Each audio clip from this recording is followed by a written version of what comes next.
It's about time! The moment we've all been waiting for. A show for all the young people. Para sa kabataan, tinig ng kabataan. It's all about your voice, your thoughts, and your views. Voice of the Youth TV. Para sa kabataan, tinig ng kabataan. Inform, inspire, involve, and empower. Voty TV. Ito ang ating panahon. It's your voice, your power. Voice of the Youth TV. Hi everyone and welcome back to another edition of Voice of the Youth TV. Yes, it's our 9th episode for this season. It's good to be back amongst inspiring and interesting people. I'm here, your host, Mark Aragona, and with me today is my co-host, my lovely co-host, Angel Gonzalez. Wow, thank you so much for that wonderful introduction, Mark. And my name is Angel Gonzalez. And of course, today is another exciting day here on Voty TV. You know what? Para sa ating episode ngayon, makakasama natin ang isang upcoming balladeer na tinatawag na tender or angelic voice of today's generation. Siya ay walang iba kundi si Myrus ng Sony BMG Music. Kaya abangan niyo yan mamaya. And of course, we are going to have our regular dose of career empowerment care of Lloyd Luna. So stick around for that segment. But first, let's have our very first segment for this episode, Moment Ko To. Stick around.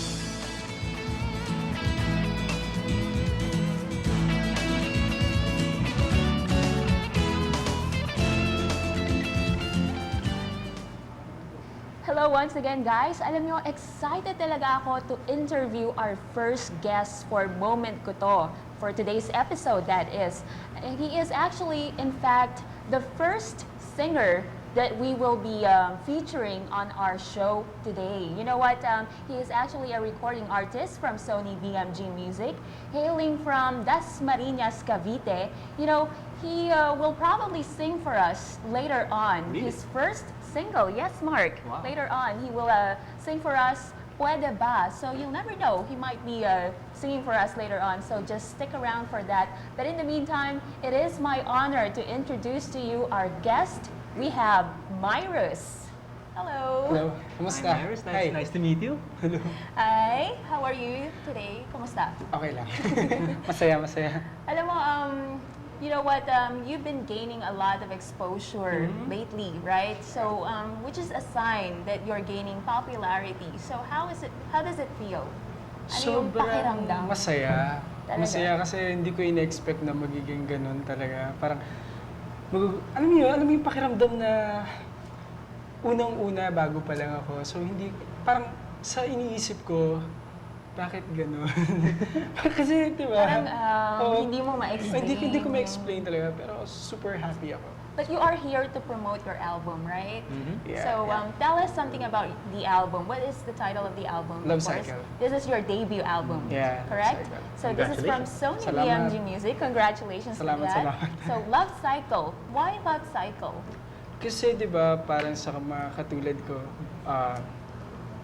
nagkakaroon ng crush. Wow. They in love, tapos papasok sa see. isang relasyon, and then at the end of the day, di may iwasan na maghihiwalay din. So, kaya love cycle. Ano tong, is it about love lang na puro mga... Yeah. For the broken-hearted ba to? Hindi naman. naman. Actually, para sa lahat eh. Sa mga na-in love, gustong ma-in love, nasaktan, at Iniwan. masasaktan. Wow. All So the- talagang cycle na. Yeah, It's all all about cycles love. we go through Paikot, in a Exactly. love relationship. I Yes. see. Okay, It's how very many mature. tracks are in the album? 10. 10 tracks. Did you Yeah. write all the songs or did you No. co-wrote some of Hindi. it? May isang song ako yung gumawa ng melody. Talaga? Pero ang composer namin sina Celeste and Obet Gados, si Rancy Wow. Visnor. Ayun. Sila halos yung nag-compose ng mga kanta para dun sa album. Speaking of composers, I heard na yung arranger or yung arrangement nito or yung arranger ng album na to, Love Cycle, is based in the United States. Tama Yeah, ba? kasi ko si Mr. John Ong. Okay. Galing lang siya sa States.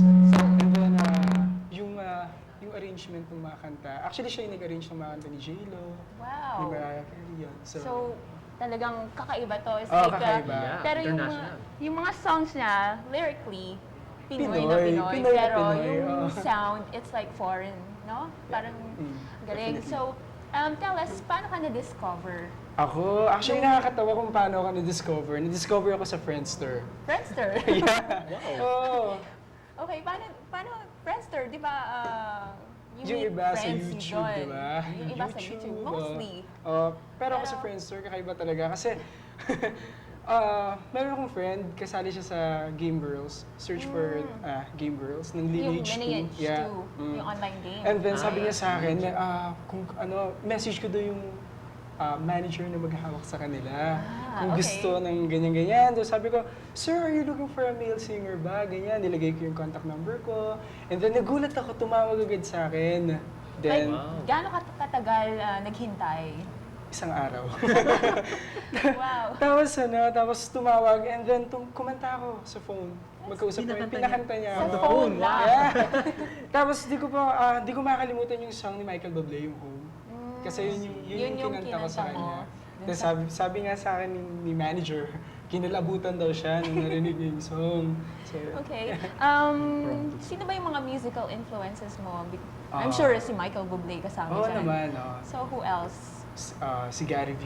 Gary V. Stevie Wonder. Of course. Tapos ngayon si Neo, si Chris Brown. Mga gusto ko yan. Mga Siguro yung feel ng sound most likely similar or may resemblance ka na Neo or Medyo, onte. Medyo. Pero as much as possible, gusto ko talagang gumawa ng sarili kong tunog. na, Yung syempre tipong naman.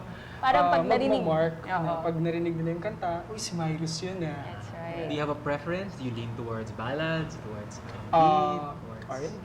Alam mo, lahat. Lahat. Gusto ko lahat. Para hindi lang mag-focus sa isa. Oy, ganun naman yung trend ngayon eh. Oo. Parang R&B, meron ng rock, di ba? Nagme-mix na sila ngayon. Pero, kailan yung launching ng album? So mid-October. Mid-October, ngayong taon.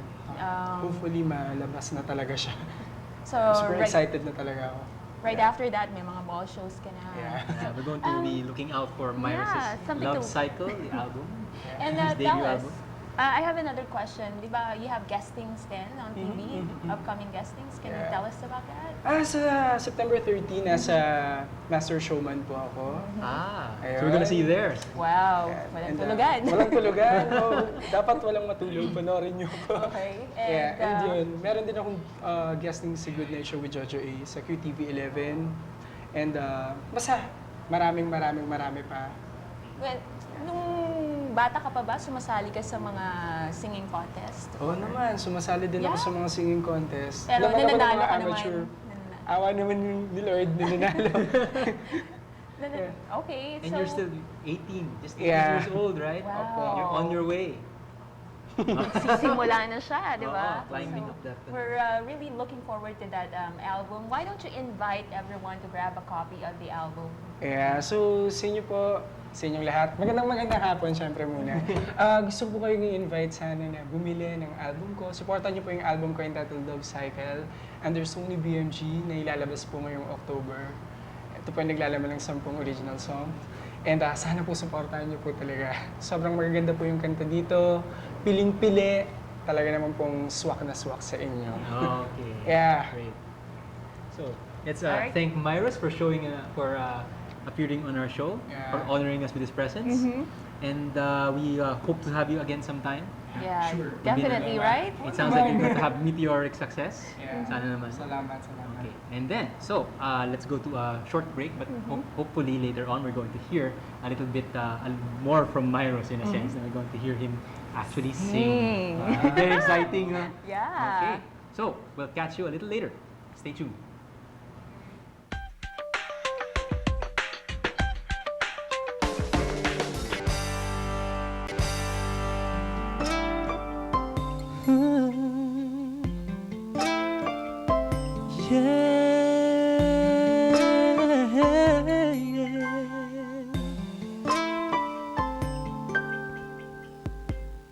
Okay, sarap pagmasdan ng iyong mga mata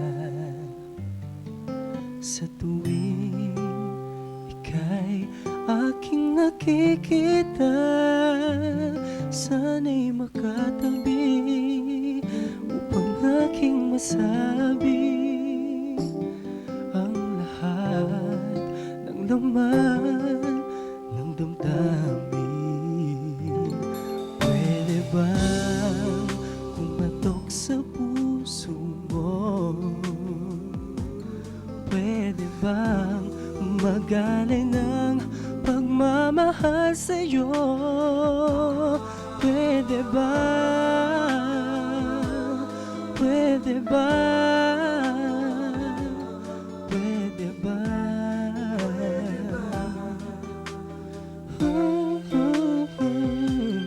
Okay, sarap pagmasdan ng iyong mga ngiti.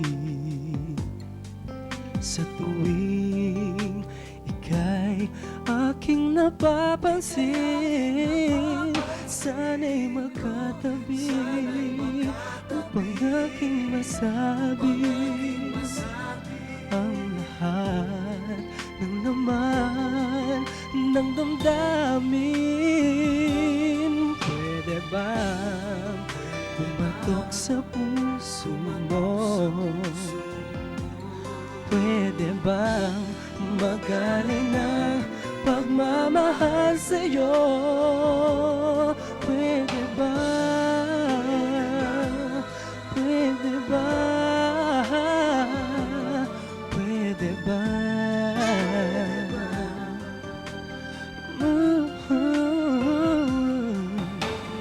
Di mapakali pag ika'y wala sa'king paningin, sa'king paningin.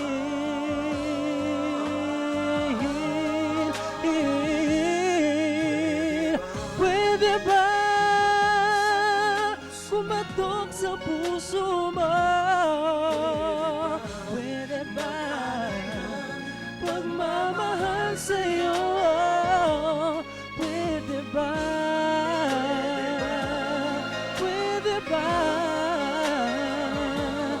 Pwede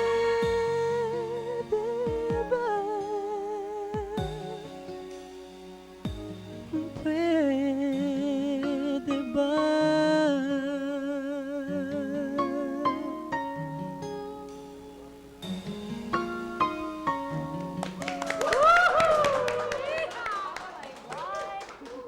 That was amazing. Thank you so Thank much, you so much. Myros. Yeah.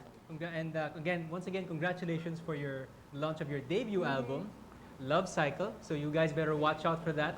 Make sure you go to the stores and grab a copy. Yeah, Alright? pwede ba bumili kayo? At syempre ako Pwede ba? talaga, kukuha ako ng album, bibili ako ng album Love Cycle under Sony BMG Music. That's so, right. More Voty TV when we get back, so stay tuned. Stay tuned for Lloyd Luna, his upcoming segment. See you around.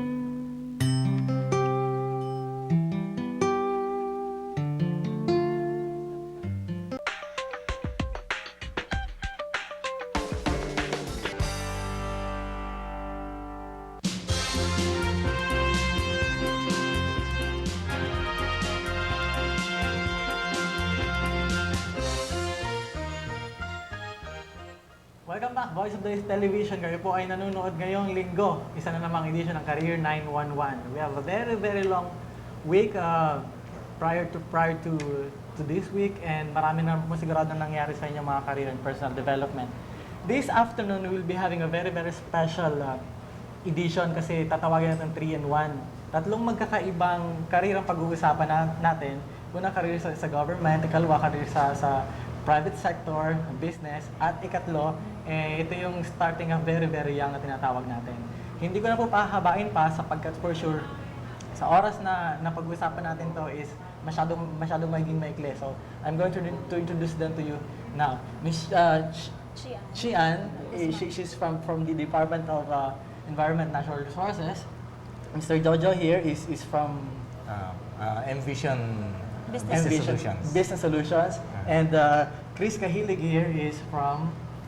Chris Kaili Consultancy. Alright. It's a PR and advertising agency. All right, very well.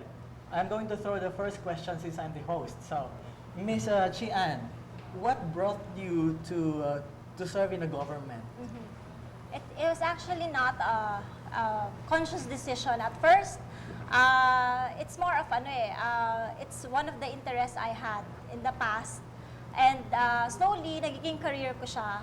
Even before I knew it, it was my career already. Kasi I've been doing environmental projects for the government, for DENR, and for other NGOs, in fact, since I graduated from college. But it wasn't really something that I planned to do as a career. It was more of the environmental concerns were my interest, and I just found myself doing it as a career in the end. Is it hard? Well, if you like it, it's not that hard. But of course, may mga challenges kasi it's those opportunities kasi for an career in environment doesn't come around very often, di ba? Hindi naman siya, it's not as famous probably as being an accountant or being a lawyer. It's more of, I like what I was doing, and somehow parang I found myself, I'm good at it as well. So, ayun, I've been doing projects ever since. Mr. Jojo, conscious decision yung pagpunta sa isang private sector? Yeah, I'm more involved in publications. No? Publishing, I was involved with Mr. and Miss Publishing Company magazine. No? And then I went into local government consultancy. We served as backup staff for the local government leagues, National Movement of Young Legislators for 10 years. No? So it was sort of a government, non-government undertaking. No? Is it hard working in two extreme worlds? Well, I sort of love it. You're loving it. Yeah. The hardship, you're loving the hardship. Yeah. You must be very, very good at sacrificing. It boosts my adrenaline. Yeah, right. How about you, sir? Actually, I started my business when I was 21 Very years old. ladies and gentlemen, he is only 30 years old. I was only 30 years old. And kung kayo dyan mga nanonood, kung 35 na kayo, may problema kayo. 30 years old pala, pero I mean, he's done a lot of things.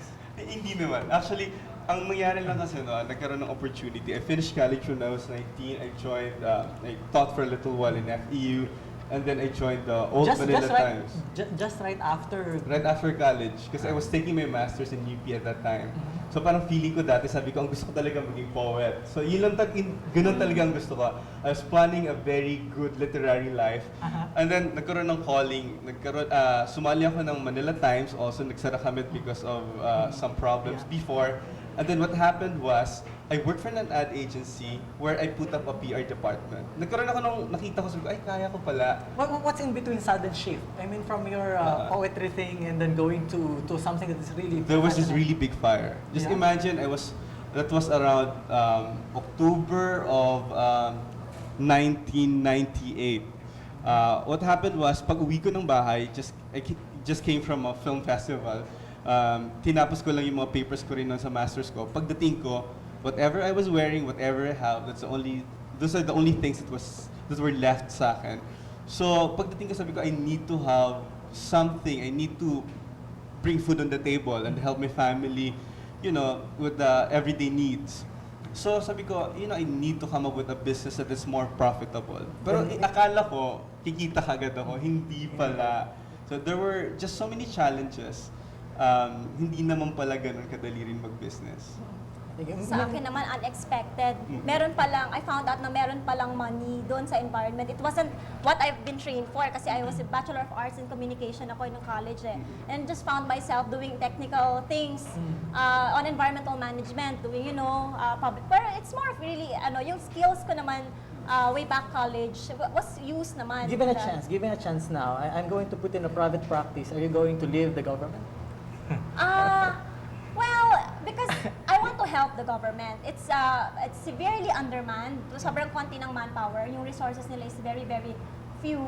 And being a scholar ng bayan, I graduated from UP. I really wanted to at least help out a bit before I try to do something else. And right now, the opportunities point out na parang meron naman akong there's still a career out there for me in the government. It's not exactly because I do consultancy work, project-based ako for government projects. And so far, it has been good.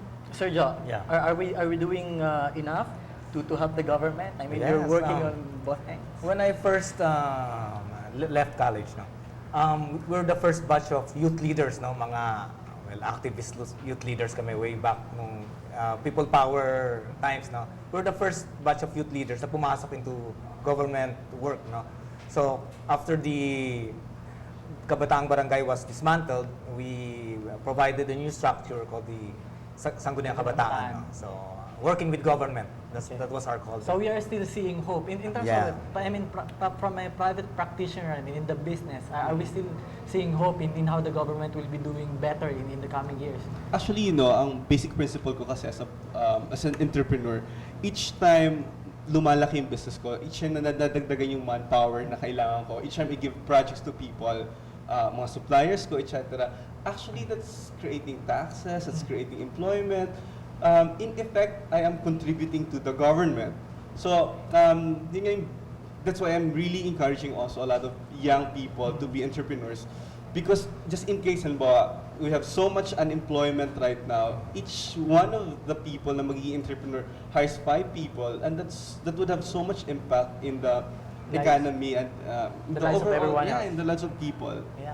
I'm interested in this project called Saving the Ozone Layer. Maybe we can talk about it and promote it so our listeners would be able to help. This might not be very relevant to current personal development, but I believe that what we are doing has something to do with the development of our country. What about this event? Because I'm currently connected with a project called the National CFC Phase Pakita Out natin sa ating Plan. audience. Yeah, it's National CFC Phase Out Plan. The project basically is very simple. We aim to phase out CFCs by 2010 according to the schedule set under the Montreal Protocol, which the Philippines is a signatory of. It's a global agreement. And this is the project I'm working with right now with the government.